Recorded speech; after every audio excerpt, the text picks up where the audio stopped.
చూడండి, చాలాసార్లు దేవుని ప్రణాళికలు మన పక్షంగా ఒక రకంగా ఉంటాయి, మనం వేసుకునే ప్రణాళికలు మరో రకంగా ఉంటాయి.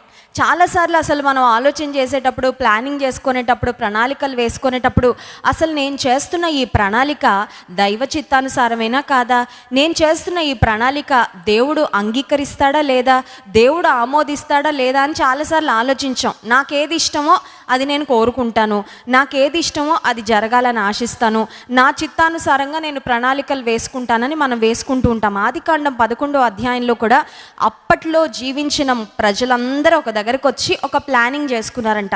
ఆ ప్లానింగ్ ఏంటంటే 4వ వచనం, మరియు వారు మనము భూమి అందంతటా చెదరిపోకుండా ఒక్క పట్టణమును ఆకాశమునంటూ శిఖరము గల ఒక గోపురము కట్టుకొని పేరు సంపాదించుకొందము రండని మాట్లాడుకొనిచుండగా. అందరి దగ్గరకు వచ్చారు, మంచిదే, యూనిటీ స్ట్రెంగ్త్ అంటారు కదండి, ఐకమత్యమే మహాబలం. ఒక పెద్ద పాము వచ్చిన చీమల దగ్గరికి చీమలన్నీ కలిసి ప్లానింగ్ వేసుకుంటే బలమైన పామును చీమలన్నీ కూడా చంపేయగలం కదండి. ఇవన్నీ చిన్నప్పటి నుంచి మనం చదువుకుంటున్న మారల్ స్టోరీసే. Unity strength. ఒక కుటుంబంలో కూడా ఐకమత్యం ఉంటే ఆ కుటుంబం మీద అంత ఈజీగా ఎవరు దాడి చేయలేరు. సంఘంలో విశ్వాసులందరూ కూడా ఐకమత్యంతో ఏక మనసుతో ఉంటే అపవాదిని కూడా మనం ఎదిరించవచ్చు. చాలాసార్లు అపవాది ఏం చేస్తాడంటే మనలో మనకే కలహాలు సృష్టించేస్తూ ఉంటాడు, మనలో మనకే మనస్పర్ధలు, మనలో మనకే మనసు కలవదు, ఒకరంటే ఒకరికి పడదు, ఒకరంటే ఒకరికి ఇష్టం ఉండదు, ఒకరు రైట్ అంటే ఇంకొకరు లెఫ్ట్ అంటూ ఉంటారు. అందుకని కుటుంబాలు, కొన్నిసార్లు సంఘాల్లో కూడా భయంకరమైన గందరగోళాలు ఏర్పడడానికి కారణం ఏంటంటే ఐకమత్యము లేకపోవడం. Where there is no unity the devil will prevail. అపవాది చెలరేగిపోతాడు ఐకమత్యం లేని చోట. ఇక్కడ ప్రజలందరూ ఐక్యమయ్యారు, కానీ ద సాడ్ థింగ్ ఇస్, బాధపడాల్సిన విషయం ఏంటంటే దేవునికి విరోధంగా ప్రజలందరూ ఏకమయ్యారండి. దేవుని ప్రణాళికను తెలుసుకోకుండా, దేవుని ఆలోచన తెలుసుకోకుండా వీళ్ళు అనుకున్నారు మనుషులంగా మనం అనుకుంటే మనం సాధించలేనిది ఏదైనా ఉందా, మనుషులంగా మనం ఏదన్నా అనుకుంటే అసలు ఈ ప్రపంచంలో మనం శాసించలేనిది, సాధించలేనిది లోకంలో ఏమీ లేదని అందరి దగ్గరకు వచ్చి వాళ్ళు వేసుకున్న ప్రణాళిక ఏంటంటే ఆకాశాన్ని అంటే ఒక గొప్ప శిఖరాన్ని కడదాము. ఈ రోజుల్లో చాలామంది చాలా ప్రాంతాల్లో, ఫర్ ఎగ్జాంపుల్ మీరు దుబాయ్ వెళ్తే బుర్జ్ ఖలీఫా అని ఉంటుంది, చాలా ఎత్తైన బిల్డింగ్ అది. మేము లాస్ట్ ఇయర్ అప్పుడే కోవిడ్ స్టార్ట్ అయింది కానీ ఇంకా అంతగా ఎక్కువగా ప్రబలలేదు. జనవరి టైంలో ఫ్యామిలీగా మేము దుబాయ్ వెళ్ళడం జరిగింది. అక్కడ మీటింగ్స్ కొరకు వెళ్ళాము. సాయంత్రం సమయంలో మీటింగ్స్ ఉంటే పగలు టైంలో వెళ్ళాం కాబట్టి సిటీ చూద్దామని వెళ్ళినప్పుడు బుర్జ్ ఖలీఫా అనే బిల్డింగ్ ఎక్కితే అది 100 అంతస్తుల పైన ఉందన్నమాట. అంత ఎత్తు, మోర్ దెన్ 100 ఫ్లోర్స్ ఆ బిల్డింగ్లో ఉన్నాయి. అమెరికా దేశంలో న్యూయార్క్ అనే పట్టణానికి వెళ్తే మహానగరం, సిటీ ఆఫ్ స్కై స్క్రాపర్స్ అంటారు. అక్కడ కొన్ని స్ట్రీట్స్లో మనం నడుస్తూ ఉంటే అన్ని తల ఎత్తి చూస్తే కానీ మనకు బిల్డింగ్స్ కనబడవు, తల ఎత్తి చూస్తే కూడా అసలు ఆ బిల్డింగ్ టాప్ మనకు కనబడదు అనమాట. అంత ఎత్తైన శిఖరాలు. ఈరోజు మనిషికి ఉన్న టెక్నాలజీని బట్టి, మనిషి దగ్గర ఉన్న మెషినరీ పరికరాలు, ఈ సివిల్ ఇంజనీర్స్, ఆర్కిటెక్ట్స్ వీళ్ళందరూ కలిసి అద్భుతమైన బిల్డింగ్స్ కడుతున్నారు. ఆదికాండంలో కూడా మనుషులందరూ ఏకమై అనుకున్నారంట, ఆకాశానికి అంటే ఒక గొప్ప శిఖరాన్ని మనము కట్టుకుందాము. ఎందుకు కడదాం అనుకున్నారు అంటే అది ముఖ్యం అండి. చూడండి, మనం ఏ పని చేయాలనుకున్నా ఆ పని ఎందుకు చేస్తున్నాం ఒక కారణం ఉంటుంది, అవునా కదా? మనం ఏ పని చేసినా ఆ పని వెనకాల ఒక కారణం ఉంటుంది. కారణం లేకుండా ఎవరు ఏ పని కూడా చేయరు. ఇప్పుడు మనం ఇల్లు కట్టుకున్నాం అనుకోండి, దాని వెనకాల ఒక కారణం ఉంటుంది. ఏంటి? అందరం చక్కగా ఇంట్లో క్షేమంగా ఉండాలి, ఆ ఇల్లు మనకి సదుపాయంగా ఉండాలి, పిల్లలు క్షేమంగా ఉండాలి, దొంగల బారిన మనం పడకుండా, లేకపోతే ఒక ఇరుకు ఇంట్లో ఉంటుంటే కొంచెం విశాలమైన ఇల్లు ఉంటే బాగుండు, ఇంకొంచెం ప్రశాంతంగా ఉండొచ్చు, ఇంకొంచెం పనులు బాగా చేసుకోవచ్చు, ఇంకొంచెం సదుపాయంగా ఉంటుందని ఏదో ఒక ప్లానింగ్తోనే మనం ఒక పని చేస్తూ ఉంటాం. ఇక్కడ ప్రజలందరూ ఏకమయ్యి ఆకాశాన్ని అంటే శిఖరాన్ని కడదాం అనుకున్నారు. ఎందుకు ఆకాశాన్ని అంటే శిఖరం? ఇప్పుడు అది కట్టకపోతే ఏమవుతుంది, ఎందుకు కడుతున్నారు అని ఆలోచన చేస్తే పేరు సంపాదించుకొందము రండని మాట్లాడుకొనగా. మనందరికీ పేరు రావాలి, గొప్ప పేరు. గొప్ప శిఖరం కట్టాము, ఆకాశాన్ని అంటే శిఖరం కట్టాము అనే గొప్ప పేరు సంపాదించుకోవాలని ఆ గొప్ప శిఖరాన్ని కట్టారు. సో ఇక్కడ మనుషులు దేనికోసం ఆలోచిస్తున్నారంటే వారి పేరు కొరకు ప్రాకులాడుతున్నారు. ఇప్పుడు ఒక మందిరం గొప్పగా కడదాము అని ఆలోచించుంటే దేవుడు చాలా సంతోషించేవాడేమో బహుశా. కానీ ఇక్కడ ప్రజలు ఆలోచిస్తున్నది ఏంటంటే గొప్ప శిఖరం కడదాం, ఎందుకంటే మా శక్తి, మా బలము, మాకున్న టాలెంట్ ఏంటో చూపించుకోవాలని. అయితే మనుషులు మాట్లాడుకున్న మాటలు దేవుడు విన్నాడంట. చాలాసార్లు మనం అనుకుంటాం దేవుడు మనం చేసే పనులే చూస్తాడు కానీ మనం మాట్లాడుకునే మాటలు విండేమో అని.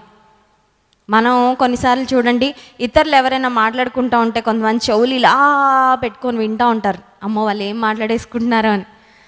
కొన్నిసార్లు ఫ్యామిలీ మెంబర్స్ ఒక ఇద్దరు దగ్గర చేరితే కొంతమందికి ఈ ఫీలింగ్ ఉంటుంది, వాళ్ళు నా గురించే మాట్లాడేసుకుంటానే, పాప వాళ్ళు ఇంకేదో మాట్లాడుకుంటుంటారు. వాళ్ళు వీళ్ళని చూడగానే కొంచెం ఇలా ఇలా అనగానే అదిగో నేను అనుకున్నానా, నా గురించే మాట్లాడుకుంటున్నారు, వాళ్ళు ఏదో నా గురించి చెప్పేసుకుంటున్నారు, వాళ్ళకి నేనంటే ఇష్టం ఉండదని లేని పోని ఊహించుకొని బాధపడిపోతూ ఉంటాం కొన్నిసార్లు, అవునా కదా? చాలాసార్లు మనకి మాటలు అంటే చాలా ఇంట్రెస్ట్ ఉంటుంది, కొంతమందికి మాటలు వినడం అంటే ఇంట్రెస్ట్. ఎవరు చెప్పేవాళ్ళు ఉన్నా వాళ్ళ దగ్గరికి వెళ్ళిపోయి వినేస్తూ ఉంటారు. TV9లో ఒక న్యూస్ నేను చూశాను, ఒక ఆమెకు పెళ్ళవ్వట్లేదంట. ఇప్పుడు ఆమెకి పెళ్ళవ్వాలంటే ఏం చేయాలని అందరి దగ్గరికి వెళ్ళి సలహాలు అడుగుతుండేసరికి ఒక ఆస్ట్రాలజర్ దగ్గరికి వెళ్ళారు. అతని ఈవిడ చేతి రేఖలు అవన్నీ చూసి చెప్పాడంట, నీకు ఒక దోషం ఉందమ్మా, ఆ దోషం పోతే కానీ నీకు పెళ్ళవదు, అందుకని ఒక మైనర్ బాలుడిని నువ్వు పెళ్లి చేసుకోవాలని చెప్పారంట. చెప్పేసరికి ఈవిడ ట్యూషన్ చెప్తుందంట, ఈ మేడం గారు ట్యూషన్ టీచర్ అంట. ఆమె దగ్గరకు వచ్చే స్టూడెంట్స్లో ఒక అబ్బాయికి చెప్పిందంట, ఓ వారం రోజులు నువ్వు నా దగ్గరే ఉండాలి, బాగా చదువు చెప్పేస్తాను, క్లాస్ ఫస్ట్ వచ్చేస్తాను అనగానే వీడికేం తెలుసు పాపం, ఈవిడ మాస్టర్ ప్లానింగ్, బ్యాగ్ బట్టలు అన్నీ సర్దేసుకొని టీచర్ ఇంటికి వచ్చేసాడు. ఆ వారం రోజుల్లో మధ్యలో ఈ అబ్బాయిని పెళ్లి కొడుకుని చేసేసి ఈ అబ్బాయిని పెళ్లి చేసేసుకుందంట టీచర్ పెళ్లి చేసుకుంది, ట్యూషన్ కూడా చెప్పినట్టుంది. ఆ తర్వాత మళ్ళీ వారం రోజులు అయ్యాక వాళ్ళ ఇంటికి సూట్ కేసు సర్ది పంపించేసింది. వాడి ఇంటికి వెళ్ళాక వాళ్ళ అమ్మోళ్ళకి చెప్పాడంట, మా టీచర్ నన్ను ఏమన్నా అర్థం ఉందండి, అసలు ఎవరిని వెళ్ళి అడిగింది సలహా, అడిగిన అతను ఏం చెప్పాడు, అతను చెప్పింది చేస్తే పోతుందని ఈమె యొక్క గుడ్డి నమ్మకం ఉంది చూసారా. చాలాసార్లు మనిషి దేవుడు మాట నమ్మడం చేతకాట్లేదు కానీ బుద్ధి లేని మాటలన్నీ నమ్ముతున్నాం, చాలాసార్లు వ్యర్థమైన మాటలన్నీ నమ్ముతున్నాం. ఒక మైనర్ బాలుడిని పెళ్లి చేసుకున్న తర్వాత ఈవిడకి పెళ్ళి అవుతుందా? అది ఏమన్నా నమ్మడానికి కూడా నమ్మశక్యంగా లేదు. అది చాలా ఫూలిష్నెస్గా అనిపిస్తున్న చాలామంది కొన్ని మూఢనమ్మకాలు, మూఢాచారాలు, ఏదో ఎవరో చేతిలో రేఖలు చూసి ఇది అది అని చెప్పగానే దాన్ని నమ్మేసేవాళ్ళు. ఇల్లంతా కట్టుకున్న తర్వాత ఇది అది కాదు మీకు అందుకే యాక్సిడెంట్ అయిందని ఎవరైనా చెప్పగానే మొత్తం ఇల్లంతా పడగొట్టేసి మళ్ళీ కట్టేస్తుంటారు. చాలామందిని చూడడం లేదా?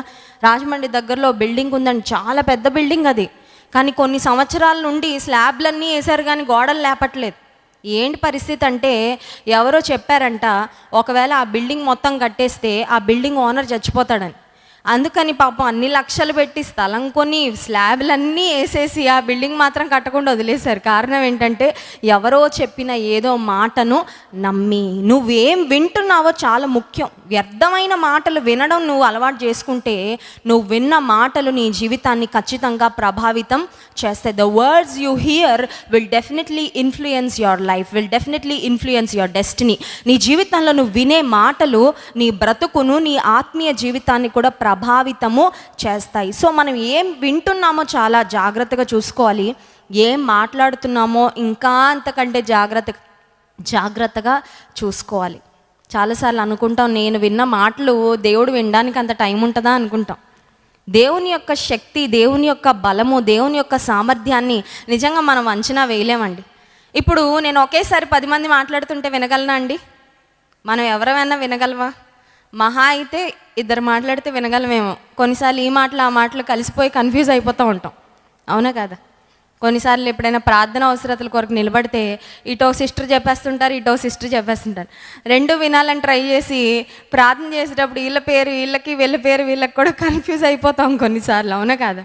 10 మంది వచ్చి చెప్తుంటే మనం హ్యాండిల్ చేయలేం. కానీ దేవునికి ఉన్న జ్ఞానం ఎంత గొప్పదంటే ప్రపంచంలో ఇన్ని కోట్ల మంది ఒకేసారి మనం ఎన్ని మాట్లాడినా అవన్నీ కూడా ఆయన చాలా జాగ్రత్తగా వింటూ ఉంటాడు, గమనిస్తూ ఉంటాడు. Hallelujah, that is how great our God is. ఇప్పుడు దేవుడు మనుషులందరూ కలిసి వచ్చి ఆకాశాన్ని అంటే శిఖరం కడదాము అని ఆలోచన చేస్తూ ఉన్నప్పుడు, మాట్లాడుకుంటున్నప్పుడు అసలు వీళ్ళ శిఖరాన్ని ఎందుకు కట్టాలనుకుంటున్నారు అని వారి ఉద్దేశాన్ని దేవుడు తెలుసుకున్న తర్వాత వారు పేరు సంపాదించుకొందము రండని మాట్లాడుకుంటూ ఉంటే 5వ వచనం చూడండి, ఆదికాండం 11వ అధ్యాయము 5వ వచనం. యెహోవా నరుల కుమారులు కట్టిన పట్టణము పట్టణమును గోపురమును చూడ దిగి వచ్చెను. దేవుడు మనం చేసే పనులు చూస్తాడండి, ఖచ్చితంగా చూడడానికి దిగొచ్చాడండి. హల్లెలూయా. దేవుడు మన మాటలో వింటాడు, మనం చేసే పనులు కూడా చూస్తాడు. మామూలుగా చూస్తాడా, జాగ్రత్తగా చూస్తాడా? జాగ్రత్తగా చూస్తాడు. అర్థమవుతుందండి? ఎలా చేస్తున్నామో చూసి, ఎంత బాగా చేస్తున్నామో చూస్తాడు, ఎంత కేర్లెస్గా చేస్తున్నామో కూడా చూస్తాడు. కొంతమంది చూడండి, వాళ్ళ పని అంటే జాగ్రత్తగా చేసేసుకుంటారు, ఆఫీస్ పని అంటే అలా చేస్తారు, దేవుని పని అంటే ఇలా చేస్తారు. వాళ్ళ పని అమ్మో కదండి. ఇంట్లో ఫ్యాన్ ఎక్స్ట్రాగా తిరుగుతుంటే ఆపేస్తాం, ఆఫీస్లో అన్ని రూముల్లో లైట్లు ఫ్యాన్లు ఉండి జనాలు ఎవరు లేకపోయినా వెళ్ళిపోతుంటాం, మాకెందుకులే అన్నట్టు కదండి. ఇంట్లో చిన్న చెత్త కాగితం కనబడగానే ఎత్తేస్తాం, అమ్మో మా ఇల్లు శుభ్రంగా ఉండాలి. మందిరంలో ఏమన్నా చిన్న చెత్త కాగితం కనబడితే నాకెందుకు, నాకు అవసరం లేదు, నా విషయాలు నాకు పట్టింపు, ఇంకా వేరే విషయాలు నాకు పట్టింపు లేదు. దేవుడు మన మాటలు వింటాడు, మనం చేసే పనులు కూడా ఆయన చూస్తాడు. సో వారు కట్టబోతున్న ఆ కట్టడాన్ని చూడడానికి దేవుడు దిగొచ్చారంట. వచ్చిన తర్వాత ఏం జరిగిందో చూడండి, 6వ వచనం. అప్పుడు యెహోవా, ఇదిగో జనము ఒక్కటే, వారికందరికీ భాష ఒక్కటే, వారు ఈ పని ఆరంభించి ఉన్నారు, ఇక మీదట వారు చేయదలచు ఏ పని అయినను చేయకుండా వారికి ఆటంకం ఏమీ ఉండదు గనుక మనము దిగిపోయి వారిలో ఒకని మాట ఒకనికి తెలియకుండా అక్కడ వారి భాషను తారుమారు చేయదము రండని అనుకొనెను. బైబిల్ గ్రంథంలో దేవుడు తన గూర్చి తాను చెప్పుకుంటూ మనము అని వాడిన ఒక సందర్భం ఇక్కడ చూస్తున్నాం. ఎప్పుడైనా ఇది జాగ్రత్తగా చదివారండి? జాగ్రత్తగా చదివి ఉంటే మీకు ఒక డౌట్ రావచ్చు. ఇప్పుడు దేవుడు నేను దిగి వెళ్ళి చూస్తానని రాసుకోవచ్చు కదా. ఇప్పుడు నేను ఎక్కడికైనా వెళ్ళాలనుకోండి, నేను వెళ్తాను అని రాసుకుంటాను, కానీ మనం వెళ్తామని రాసుకుంటానా? రాసుకోండి. కానీ ఇక్కడ దేవుడు మనము దిగిపోయి అని రాశారంటే త్రిత్వ దేవుడు, త్రియేక దేవుడు. మనం నమ్మేది ఏంటంటే we believe in the triune God, తండ్రి కుమార పరిశుద్ధాత్మ. తండ్రి కుమార పరిశుద్ధాత్మ ముగ్గురు ఒకళ్ళే, తండ్రి కుమార పరిశుద్ధాత్మలు కాబట్టి ముగ్గురు దేవుళ్ళు అని అనడానికి లేదు. అర్థమవుతుందండి? అంతకుముందు మన పాతకాలంలో రేడియో కమ్ టేప్ రికార్డర్ ఉండేది, తెలుసా మీకు? అది రేడియో కమ్ టేప్ రికార్డర్. ఈ తరం పిల్లలకి ఎవరికి తెలియదు, టేప్ రికార్డర్సే తెలియదు వాళ్ళకి, ఓన్లీ సీడీ ప్లేయర్స్ తెలుసు. ఇప్పుడు సీడీ ప్లేయర్స్ కూడా పోతున్నాయి కదండి, సీడీలు కూడా ఎవరు వాడట్లేదు. ఇప్పుడు చిన్న చిన్న memory chips, memory cards, pen drives, వీటిని వాడుతున్నాం మనం. సరే, అప్పట్లో మా చిన్నప్పుడు టేప్ రికార్డర్ ఉండేది, దానిలో క్యాసెట్స్ పెట్టేవాళ్ళం కదా. దానిలో ఒక చిన్న బటన్ మనం ఆన్ చేస్తే రేడియో వచ్చేది. సో అది 2 వస్తువులు అంటే కాదు, ఒక వస్తువే, కానీ ఒక్క వస్తువే 2 పనులు చేస్తూ ఉండేది. ఇప్పుడు దేవుడు కూడా త్రిత్వమైన దేవుడు, ఒక్క వ్యక్తే, హీ ఈజ్ 3 in 1.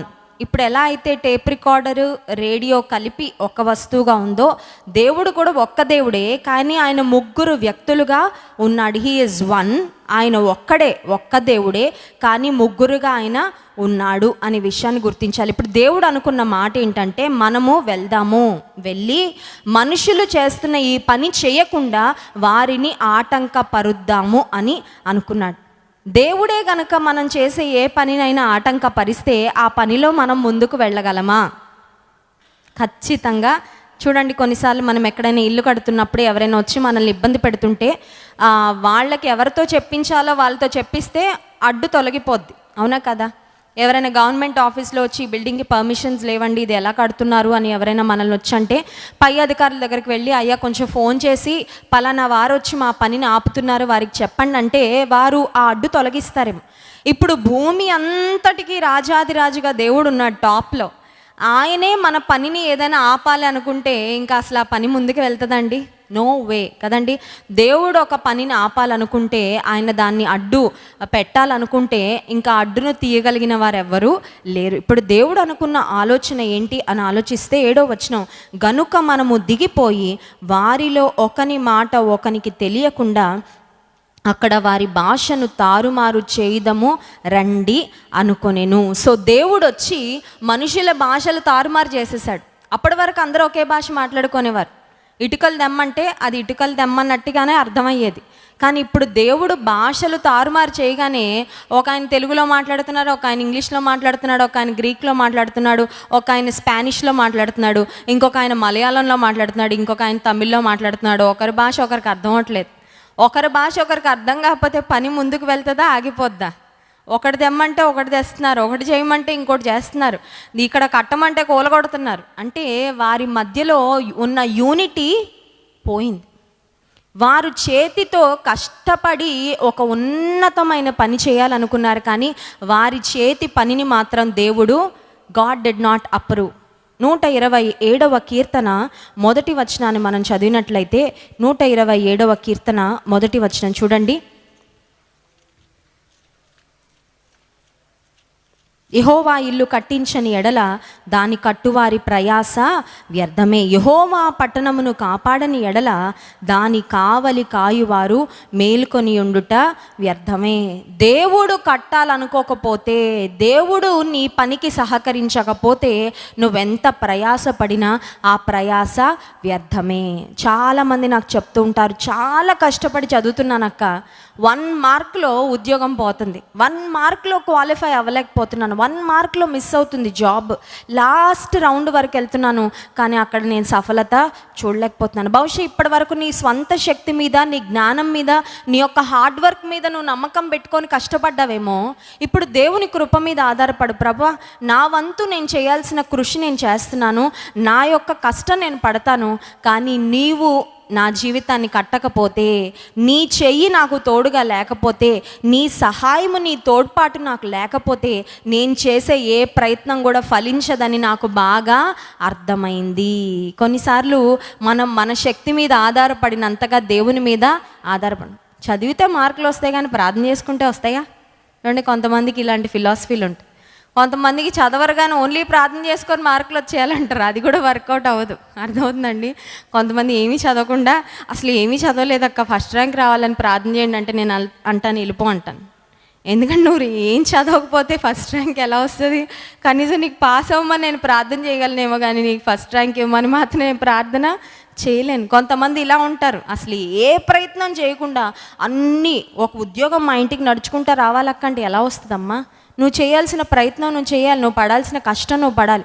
ఇంకొంతమంది ఉంటారు, ఇంకొక ఎక్స్ట్రీమ్, వాళ్ళు ఏంటంటే అంతా నేను కష్టపడితేనే నేను సంపాదించుకున్నాను, నా కష్టమే, నా జ్ఞానమే, నా తల్లిదండ్రులు ఫీజు కట్టారు కాబట్టి, ఆ కాలేజీలో ఉన్నాను కాబట్టి, ఆ లెక్చరర్ బాగా చెప్పారు కాబట్టి, నేను నైట్ అవుట్లు చేసి చదివాను కాబట్టి నాకు ఉద్యోగం వచ్చింది, కాబట్టి నేను స్కూల్ టాపర్ అయ్యాను, కాబట్టి నేను క్లాస్ టాపర్ అయ్యానని వారి బలం మీద మాత్రమే ఆధారపడతారు. కానీ 127వ కీర్తనలో మనం చదివిన వాక్య భాగాన్ని జ్ఞాపకం చేసుకుంటే, యెహోవా ఇల్లు కట్టించని ఎడల, నీ దగ్గర డబ్బులు ఉండొచ్చు, నీ దగ్గర పేరు ఉండొచ్చు, పలుకుబడి ఉండొచ్చు, నీకు సపోర్ట్ చేసేవారు ఉండొచ్చు, కానీ దేవుని సహాయము, దేవుని తోడు నీకు ఉండకపోతే నువ్వు జీవితంలో ఒక్క అడుగు కూడా ముందుకు వేయలేవు. Hallelujah. We need God in every single step. ప్రతి అడుగులో నీ జీవితంలో నీకు దేవుడు, అన్నీ ఉన్న నీ ఊపిరిపోతే ఇంకెందుకు కదండి. ఒక వెర్రివాడంట, ధనవంతుడైన వ్యక్తి అంట, నా ప్రాణమా తినుము త్రాగుము సుఖించుము, నీ ఈ ప్రాణం కోసం, ఈ దేహం కోసం, కొన్ని తరాల కోసం నేను దాచిపెట్టాను, గోడౌన్స్లో నేను ఆహారపు ధాన్యాలు నిల్వ చేసుకున్నాను, ఇక నాకు కొదువేం లేదని చెప్పుకుంటూ ఉంటే అతను దేవుని స్వరాన్ని విన్నాడంట, ఒకవేళ ఈ రాత్రి నీ ప్రాణం పోతే నువ్వు సంపాదించిందంతా ఎవరి వశం అవుతుంది? చాలాసార్లు మనం అనుకుంటాం, నేను దాచుకున్నది ఏదైతే ఉందో అదే నాకు ధైర్యం. నువ్వే లేకపోతే ఇంకా నువ్వు దాచుకున్నది ఎవరి వశమో, పరుల వశం అయిపోద్ది. అందుకే 128వ కీర్తనలో మనం చదివినట్లయితే 128వ కీర్తన మొదటి 2 వచనాలు, యెహోవా యందు భయభక్తులు కలిగి ఆయన త్రోవల యందు నడుచువారందరూ ధన్యులు. నిశ్చయముగా నీవు నీ చేతుల కష్టార్జితమును అనుభవించదవు, నీవు ధన్యుడవు. నీ కష్టార్జితం అనుభవించాలంటే కూడా నీకు దేవుని అనుగ్రహం కావాలి. హల్లెలూయా. నేను కష్టపడ్డానండి, ఇప్పుడు తిందాం అనుకునే టైంకి చాలామంది లేరండి, తెలుసా మీకు? జీవితం అంతా కష్టపడి కరెక్ట్గా రిటైర్మెంట్ రోజుకి వచ్చేసరికి వాళ్ళు లేరు. పాపం కష్టమంతా ఒకరిది, ఫలితం అంతా మరొకరిది అన్నట్లు. ఒకవేళ బహుశా కష్టపడిన తర్వాత కుటుంబీకులు సుఖపడతారేమో, మంచిదే, కానీ నిజంగా కష్టపడిన వ్యక్తి లేకపోతే ఎంత బాధ అండి అది. కానీ దేవుడిచ్చే ఆశీర్వాదాల్లో ఒక ఆశీర్వాదం ఏంటంటే, నీ చేతుల కష్టార్జితాన్ని అనుభవించడానికి దేవుడు నీకు తన కృపను దయచేస్తాడు. ఇప్పుడు ఈ బాబెల్ గోపురం కట్టాలని ఆలోచన చేసిన, యత్నించిన ప్రజలందరూ కష్టపడడానికి రెడీ అయిపోయారు, కానీ దేవుడు మాత్రం వారి పనిని ముందుకు వెళ్ళనివ్వలేదు అని దేవుని వాక్యంలో మనం చూస్తున్నాం. ఆ తర్వాత చూడండి, 8వ వచనం, ఆదికాండం 11వ అధ్యాయము 8వ వచనం. అలాగూ యెహోవా అక్కడ నుండి భూమి అందంతటా వారిని చెదరగొట్టెను గనుక వారు ఆ పట్టణమును కట్టుట మానిరి. దేవుడు అనుకున్నది నెరవేరింది. హల్లెలూయా. నీ జీవితంలో నువ్వు ఎన్ని ప్రణాళికలు వేసినా దేవుని ప్రణాళిక, దేవుని చిత్తము మాత్రమే స్థిరమవుతుంది అనే విషయాన్ని గుర్తించాలి. ఇక్కడ దేవుని చిత్తానికి వ్యతిరేకంగా బాబెలు గోపురం కడదాం అనుకున్నారు, కానీ దేవుడు వారి పనిని, వారి ప్రయత్నాన్ని ఎలా ఆపాలో ఆయన ఆపేశాడు. దేవుని చిత్తానికి విరుద్ధంగా నువ్వు వెళ్తున్నప్పుడు నువ్వు ప్రభా నీ చిత్తం కాకపోతే నన్ను వెళ్ళనివ్వకు అని అడిగితే నిన్ను ఆపేస్తాడు దేవుడు, తెలుసా? కొంతమంది ఎలా ఉంటారంటే, దేవా నేను వేసుకునే ప్రణాళికలన్నీ నేను వేసుకుంటాను, నువ్వు కేవలం అప్రూవ్ చేయాలి కానీ నువ్వు డిసప్రూవ్ మాత్రం చేయకూడదు అంటారు. అర్థమవుతుందండి?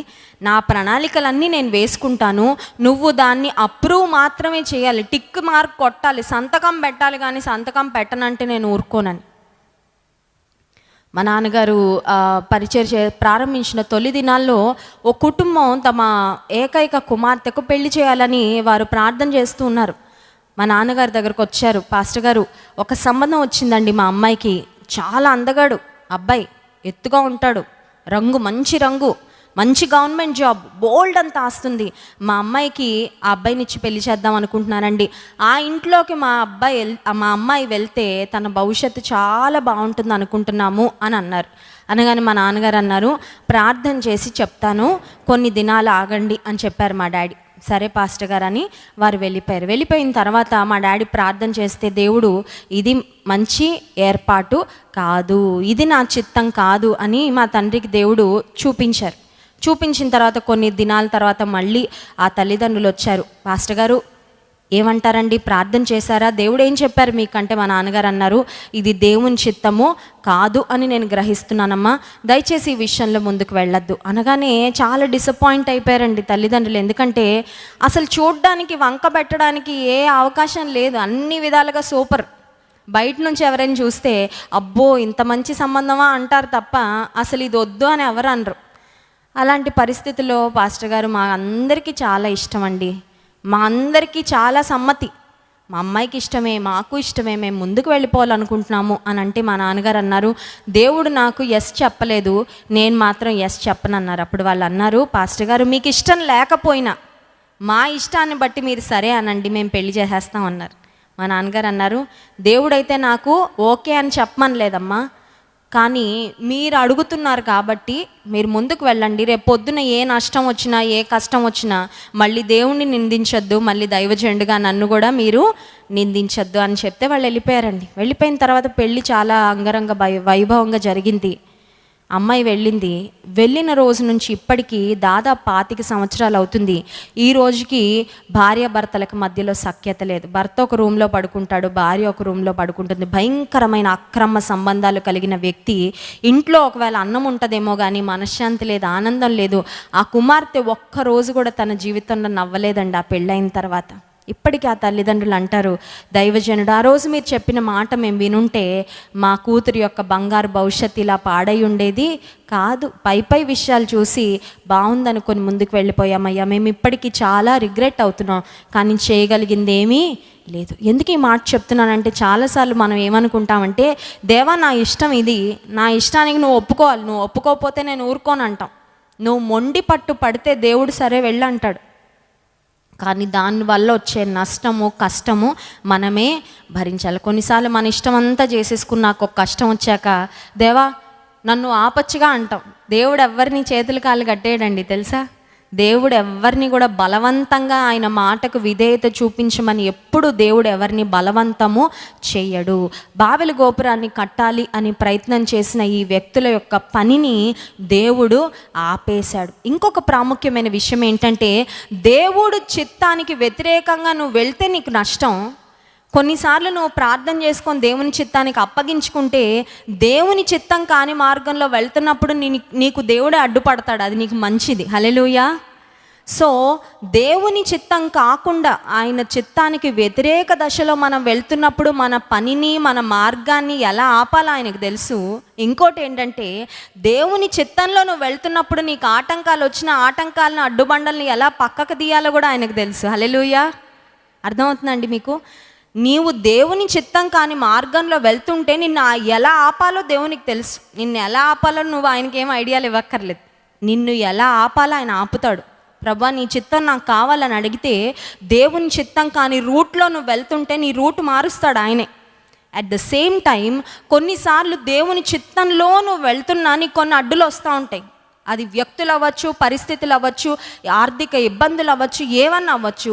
ఆ అడ్డు బండల్ని ఎలా తొలగించాలో కూడా ఆయనకు తెలుసు. హల్లెలూయా. కొన్నిసార్లు మనం అనుకుంటాం, అయ్యో ఇంత ప్రార్థనాపూర్వకంగా ముందుకు వెళ్తూ పని ప్రారంభిస్తే ఇదేంటండి ఇంత పెద్ద అడ్డు వచ్చేసింది, వై దిస్ ఆబ్స్టకల్, ఎందుకు నేను ఏ పని మొదలుపెట్టినా ఆ పనిలో ముందుకెందుకు వెళ్ళడం లేదంటే నువ్వు దేవునికి అప్పగించుకుంటే నీ మార్గంలో వచ్చే అడ్డు బండలు ఎలా తొలగించాలో ఆయనకు బాగా తెలుసు. హల్లెలూయా. నీ జీవితంలో అడ్డుబండలు తొలగించడానికి నువ్వు నేను దేవుడికి ఐడియాలు ఇవ్వక్కర్లేదండి. కొన్నిసార్లు మనం ఎలా ఉంటామంటే దేవునికి ఐడియాలు ఇస్తుంటాం. ఎప్పుడైనా ఇచ్చారా మీరు? ఇచ్చారండి? కొంతమంది దేవుడికి ఐడియాలు ఇస్తుంటారు. దేవా నా కొడుకు నా మాట వినట్లేదయ్యా, వాడి కాలు చెయ్యి ఇరక్కొట్టి కొంచెం వాడిని దారిలో తీసుకొచ్చే అంటే ఇవిడ ఏంటనమాట దేవుడికి ఐడియా. అర్థమవుతుందండి? కొన్నిసార్లు మనం దేవునికి సలహా ఇచ్చే అంతటి వారం అయిపోతుంటాం. దేవునికి మంత్రి అయ్యి ఎవరం సలహా ఇవ్వక్కర్లేదంట. హల్లెలూయా. ఆయన అనంత జ్ఞానం కలిగిన ఆయన. He knows how to do the things that you need. నీకేం అవసరమో అది ఎలా చేయాలో, ఎప్పుడు చేయాలో, ఎవరి ద్వారా చేయాలో అన్నీ ఆయనకు బాగా తెలుసు.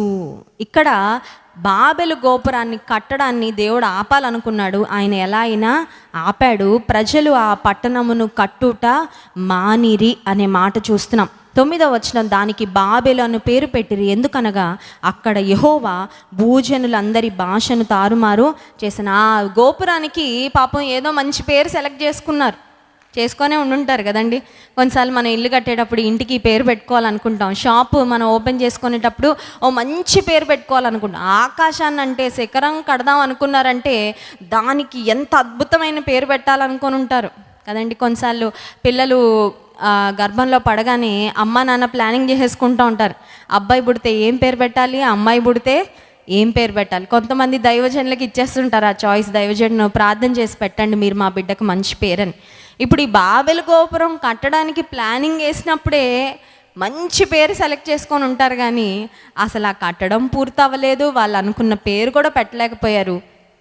ఆఖరికి ఆ ఇన్కంప్లీట్ బిల్డింగ్కి పేరు ఏం పెట్టారంటే బాబెలు అని పెట్టారు. బాబెలు అంటే అర్థం ఏంటంటే తారుమారు. అర్థమవుతుందండి? అర్థం ఏంటి? తారుమారు అంటే అనుకున్నది ఏది జరగలేదన్నమాట. నీ జీవితంలో కూడా దేవుని చిత్తానికి వ్యతిరేక దిశలో నువ్వు వెళ్తే నీకు ఎదురయ్యే అనుభవం ఏంటో తెలుసా? తారుమారు. అర్థమవుతుందండి? చాలాసార్లు మనం అనుకుంటాం అన్నీ స్మూత్గా అయిపోవాలని. దేవునిలో నీవు ఉంటే నీ బాటలు నీ మార్గాలు ఆయన సరళం చేసుకుంటూ వెళ్తాడు. ఎందుకంటే దేవుడు తన ప్రజలకు ఇచ్చిన వాగ్దానము, నా సన్నిధి నీతో కూడా వచ్చును, నేను నీకు ముందుగా వెళ్తూ మెట్టగా ఉన్న మార్గాన్ని సరళం చేస్తానని దేవుడు వాగ్దానం చేశాడు. దేవుడు నీతో ఉంటే నీకు అడ్డంకులు రావని నేను చెప్పట్లేదు. అన్నీ స్మూత్గా హైవే మీద ఉన్నట్టు అయిపోతాయని నేను చెప్పట్లేదు. అడ్డంకులు వచ్చినా ఆ అడ్డంకులు, ఆటంకాలు, అడ్డుబండలన్నీ దేవుడు క్లియర్ చేస్తాడు. కానీ దేవుని చిత్తం కాకుండా నువ్వెన్ని ప్రయత్నాలు చేసినా దేవుడు నీ ప్రయత్నాలన్నిటిని ఏం చేస్తాడు? తారుమారు. ఇక్కడ వీళ్ళు మాట్లాడుకున్నారంట. వీళ్ళు మాట్లాడుకున్న మాటలు విని దేవుడు వారి పనిని ముందుకు వెళ్ళనివ్వలేదు. విశ్వాస జీవితంలో మనం మాట్లాడుకునే మాటలు చాలా ప్రాముఖ్యము. హోషియా గ్రంథము 4వ అధ్యాయం 14వ అధ్యాయం ఒకసారి చూడండి. హోషియా గ్రంథము 14వ అధ్యాయము 1వ వచనాన్ని ఒకసారి చదువుకుందాం. హోషియా గ్రంథము 14వ అధ్యాయము 1వ వచనం, ఇశ్రాయేలు నీ పాపము చేత నీవు కూలితివి కనుక నీ దేవుడైన యెహోవా తట్టుకు తిరుగుము, మాటలు సిద్ధపరచుకొని యెహోవా యొద్దకు తిరుగుడి. ఈ మాట నేను మొదటిసారి చదివినప్పుడు ఐ వాజ్ రియలీ షాక్డ్. దేవుని మాటలు చూడండి, కొన్నిసార్లు మనం ఏదో అలా పైపైన చదువుకుంటూ వెళ్ళిపోతుంటాం వాక్యం. కానీ వాక్యం లోతుగా చదివితే దేవుని వాక్యం మనకు గుచ్చుకుంటుందండి. ఎప్పుడైనా గుచ్చుకుందా మీకు దేవుని వాక్యం? దేవుని వాక్యం చదువుకున్నప్పుడు ఎప్పుడైనా నొచ్చుకున్నారా, లేకపోతే ఎప్పుడు మసాజ్ చేసినట్టుందా? మసాజ్ ఎప్పుడైనా చేయించుకున్నారండి? హాయిగా ఉంటుంది. మసాజ్ చేస్తుంటే నిద్రపోతాం కదండి. మసాజ్ జరుగుతూ ఉంటేనే నిద్రపోతుంటాం. కొంతమంది మసాజ్ అయ్యాక ఇంక లేవరు, ఇంక ఇక్కడే మసాజ్ చేయించుకుంటూ ఉంటే బాగుండని. కొంతమందికి ఎక్కడా రాని నిద్ర మందిరంలో వచ్చేస్తుంటుంది. మరి పాస్టర్ గారి ప్రసంగాలు, వెస్లీ గారి ప్రసంగాలు మసాజ్లా ఉంటాయేమో తెలియదు నాకు. నిజంగా వాక్యం సరిగ్గా వింటే వాక్యం నీకు మసాజ్ కాదు. దేవుని వాక్యము 2 అంచులు గల ఖడ్గము. హల్లెలూయా. చెప్పేవారిని వినేవారిని కూడా అది ఖండిస్తుంది. మనలో ఉన్న పాపం మనకి ఎత్తి చూపిస్తుంది దేవుని వాక్యం. ఈ హోషేయ గ్రంథం 14వ అధ్యాయం 2వ వచనము నేను చదివినప్పుడు నిజంగా దేవుడు నాతో మాట్లాడాడు. మాటలు సిద్ధపరచుకొని యెహోవా యొద్దకు, దేవుని దగ్గరకు వచ్చేటప్పుడంట ఏమి సిద్ధపరచుకొని రావాలంట? పెళ్ళికి వెళ్ళేటప్పుడు బట్టలు సిద్ధపరచుకుంటాం, ఆభరణాలు సిద్ధపరచుకుంటాం. ఇరుగు పొరుగు వారిని అడుగుతారు కదండి కొంతమంది, ఈ ఒక్క పెళ్ళికి ఇవ్వండి ఈ నగ, మళ్ళీ జాగ్రత్తగా తీసుకొచ్చి ఇచ్చేస్తానని. బయటకు మనం ఎలా కనబడతాం అవన్నీ సిద్ధపరచుకొని వెళ్తుంటామేమో, కానీ దేవుని సన్నిధికి వచ్చేటప్పుడంట మాటలు సిద్ధపరచుకొని, అయ్యా నా నోటి మాటలు, నా హృదయ ధ్యానము నీ దృష్టికి అంగీకార యోగ్యములగునుగాక అని దావీదు భక్తుడి కీర్తన గ్రంథంలో చక్కని ప్రార్థన. నా నోటి మాటలు, నా హృదయ ధ్యానం. ఇక్కడ హోషేయ గ్రంథంలో దేవుడు మాట్లాడుతున్నాడు, మీ మాటలు సిద్ధపరచుకొని యెహోవా యొద్దకు తిరుగుడి, మీరు ఆయనతో చెప్పవలసినదేమనగా మా పాపములన్నిటినీ పరిహరింపుము, ఎడ్లకు బదులుగా నీకు మా పెదవులను అర్పించుచున్నాము, అంగీకరింపదగినవి అవే మాకు. చూసారండి, ఇది పాత నిబంధన గ్రంథంలో దేవునికి బలులు అర్పిస్తూ ఉండేవారు. దేవునికి అప్పుడు ఎడ్లు లేకపోతే కోడెలు వీటిని అన్నిటిని అర్పిస్తూ ఉండేవారు. పావురాలు, గువ్వల జత వీటన్నిటిని అర్పిస్తూ ఉండేవారు. కానీ నూతన నిబంధనకు వచ్చిన తర్వాత ఈ బలులు, అర్పణలు ఇవేం లేవు. బలుల కార్యక్రమం లేదు ఇంకా. ఎందుకంటే యేసుక్రీస్తు ప్రభువే ప్రాయశ్చిత్త బలిగా తన్ను తాను మన కొరకు అప్పగించుకున్నాడు. ఇంకా మనం జంతువుల్ని బలిగా అప్పగించాల్సిన అవసరం లేదు. మరి బలిగా దేవునికి ఏం అర్పించాలంటే విరిగి నలిగిన హృదయమే ఆయనకి ఇష్టమైన బలి మొదటిది. ఇక్కడ దేవుని వాక్యాలను చూస్తున్నాం, ఆయనకు బలిగా ఏం అర్పించాలంట? ఒకసారి చెప్తారా? ఒకసారి చూపించి చెప్తారా? నా పెదవులు, చెప్పండి అమ్మా. నా పెదవులు అంటే నేను చెప్పుకుంటున్నా, మీరు కూడా చెప్పుకోండి. నా పెదవులు నేను దేవునికి బలిగా అర్పిస్తున్నాను. పెదాలు దేవునికి అర్పిస్తే ఈ పెదాలు ఇంకేం పడితే అది మాట్లాడచ్చా? కొంతమందికి ఏసై పాటలు రావు, కానీ సినిమా పాటలు వచ్చేస్తుంటాయి పొలోమని కదండి. ఒక్కసారి వినగానే క్యాచ్ అయిపోద్ది. దేవుని పాటలు ఇక్కడ 10 సార్లు పాడినా ప్రైజ్ అండ్ వర్షిప్లో ఎక్కవు, కానీ కొంతమందికి సినిమా పాటలు ఒక్కసారి వింటే చాలు, ప్రక్కింట్లో నుండి అది వెంటనే క్యాచ్ అయిపోయి ఇంక అదే తిరుగుతూ ఉంటుంది. అదే తిరిగి తిరిగి మైండ్లో నోట్లోంచి బయటకు వచ్చేస్తుంది. అప్పుడు ఈ తల్లి పాడే పాట పిల్లలు కూడా నేర్చుకుంటారు, అంతే కదండి. ఇంట్లో చాలాసార్లు తల్లిదండ్రుల ద్వారా పిల్లలు చాలా పాపంలోకి దిగిపోతూ ఉంటారు. కానీ దేవునికి మన పెదవులను బలిగా అర్పించినప్పుడు మన నోటి మాటలు ఆయన దృష్టికి అంగీకార యోగ్యములుగా ఉంటాయి. ఇతరుల గురించి మనం మాట్లాడే మాటలైనా, దైవజనుల గురించి మనం మాట్లాడే మాటలైనా, లేకపోతే నిన్ను గురించి నువ్వు మాట్లాడుకునే మాటలు అయినా, ఇతరులతో నువ్వు మాట్లాడే మాటలైనా, దేవుని గూర్చి నువ్వు మాట్లాడే మాటలైనా, నీ మాటలు దేవుని దృష్టికి అంగీకార యోగ్యములుగా ఉంటాయి. మాటలు సిద్ధపరచుకొని దేవుని వైపుకు తిరగాలంట. అప్పుడు దేవుడు మనల్ని ఎలా ఆశీర్వదిస్తాడంటే హోషేయ గ్రంథం 14వ అధ్యాయంలో 5వ వచనం, చెట్టునకు మంచు ఉన్నట్లు నేను అతనికి ఉందును, తామర పుష్పము పెరుగునట్లు అతడు అభివృద్ధి నొందును, లెబానోను పర్వతము దాని వేళ్ళు తన్నునట్లు వారు తమ వేళ్ళు తన్నుదురు, అతని కొమ్మలు విశాలముగా పెరుగును, ఒలీవ చెట్టునకు కలిగినంత సౌందర్యం అతనికి కలుగును, లెబానోనుకున్నంత సువాసన. ఈ వచనంలో రాయబడిన ఆశీర్వాదాలు వర్ణనకి మించిపోయినాయి అనిపిస్తున్నాయి చదువుతుంటే. ఎందుకంటే దేవుడు ఇచ్చే అభివృద్ధి, దేవుడిచ్చే ఆశీర్వాదము, దేవుడిచ్చే సౌందర్యము, దేవుడిచ్చే సువాసన, I think what ever we need for life. అసలు ఈ జీవితానికి ఏం కావాలో ఆశీర్వాదాలన్నీ ఒక ప్యాకేజ్ లాగా పెట్టి ఈ హోషేయ గ్రంథం 14వ అధ్యాయము 5, 6 వచనాల్లో అన్నీ కలిపి ఉన్నట్లు అనిపిస్తుంది చూస్తుంటే, ఒక ఆల్ ఇన్ వన్ ప్యాకేజ్ లాగా. ఈ ఆశీర్వాదాలన్నీ మన సొంతం అవ్వాలంటే ఏ బలి అర్పించాలండి దేవునికి? ఏ జంతువుని అర్పిస్తే దేవుడు మెచ్చి మన హృదయంలో ఉన్న మనవులన్నీ తీరుస్తాడంటే ఏ బలి కాదు ఆయనకు అర్పించాల్సింది, నీ హృదయం దేవునికి అర్పించాలి. నీ మాటలు, నీ నోరు దేవునికి అర్పిస్తే అప్పుడు ఆయన నీ జీవితంలో ఆశీర్వాద జల్లులు కురిపించటం ప్రారంభిస్తాడు. సో బాబెలు గోపురం ద్వారా మనం నేర్చుకోవాల్సిన ప్రాముఖ్యమైన పాఠాలు ఏంటంటే, మొదటిది, దేవుని ఆలోచనకు విరుద్ధంగా దేవునికి పేరు తెచ్చేటట్లుగా వారు చేయాలనుకోలేదు, కానీ తమకు తాము పేరు సంపాదించుకోవాలి అని. దేవుని నామ మహిమార్థంగా నువ్వు ఏ పని చేయాలనుకున్నా ఆ పనికి దేవుని సహాయం ఎప్పుడూ ఉంటుంది. If you want to do anything for the glory of God, God support will definitely be there. కానీ దేవుని నామ మహిమార్థంగా కాకుండా నీ పేరు కొరకు నువ్వేమైనా చేసుకోవాలనుకుంటే మాత్రం అందులో దేవుని సహాయాన్ని, దేవుని తోడ్పాటును ఆశించకు. రెండవదిగా మనం ఆలోచన చేస్తే, దేవుని చిత్తానికి విరుద్ధంగా మనం ఏ పని చేసినా ఆ పనిని దేవుడు ఏం చేస్తాడు? తారుమారు చేస్తాడు. ఒకవేళ దేవుడు తారుమారు చేయకుండా పోన్లే చేసుకొని ఇలా అనుకున్నా దానివల్ల మనకు నష్టమే తప్ప మన జీవితంలో క్షేమము మాత్రము కలగదు. ఆఖరుగా మన జీవితంలో దేవుని చిత్తమును ప్రతి విశ్వాసి అనుదినము కోరుకోవాలి. ప్రభువా, నీ చిత్తము నా జీవితంలో జరుగునుగాక, let your will be done. పరలోక ప్రార్థనలో కూడా యేసుక్రీస్తు ప్రభు తన శిష్యులకు నేర్పించారు, నీ చిత్తము జరుగును గాక, thy kingdom come, thy will be done. నీ చిత్తము జరుగును గాక అంటే ప్రపంచంలో ఇంకెక్కడెక్కడో దేవుని చిత్తం జరగాలని కాదు ప్రార్థన చేయడం, ముందు నా జీవితంలో నీ చిత్తము జరుగును గాక. కొంతమంది వీధంతా తుడుస్తారు కానీ ఇల్లు మాత్రం తుడుచుకోరు, అది ఎలా ఉంటుందండి? కొంతమంది అందరికీ సువార్త చెప్పేస్తారు కానీ వాళ్ళ ఇంట్లోనే ఎవరు దేవుని నమ్ముకొని ఉండరు. సో మొదట నీ జీవితంలో దేవుని కార్యం, దేవుని క్రియ జరిగినప్పుడు నీ జీవితము ద్వారా దేవుని నామానికి మహిమ వస్తుంది. ఒక్క మాట చూపించి నేను ముగిస్తాను. యాకోబు పత్రిక 4వ అధ్యాయము 13వ వచనాన్ని చదువుకుందాం. చూడండి, జేమ్స్ చాప్టర్ 4 verse 13. యాకోబు పత్రిక 4వ అధ్యాయము 13వ వచనాన్ని చదువుకుందాం. నేడైనను రేపైనను ఒకానొక పట్టణమునకు వెళ్ళి అక్కడ 1 సంవత్సరం ఉండి వ్యాపారము చేసి లాభము సంపాదింతము రండని చెప్పుకొని వారలారా, రేపేమి సంభవించినో మీకు తెలియదు. మీ జీవము ఏ పాటిది?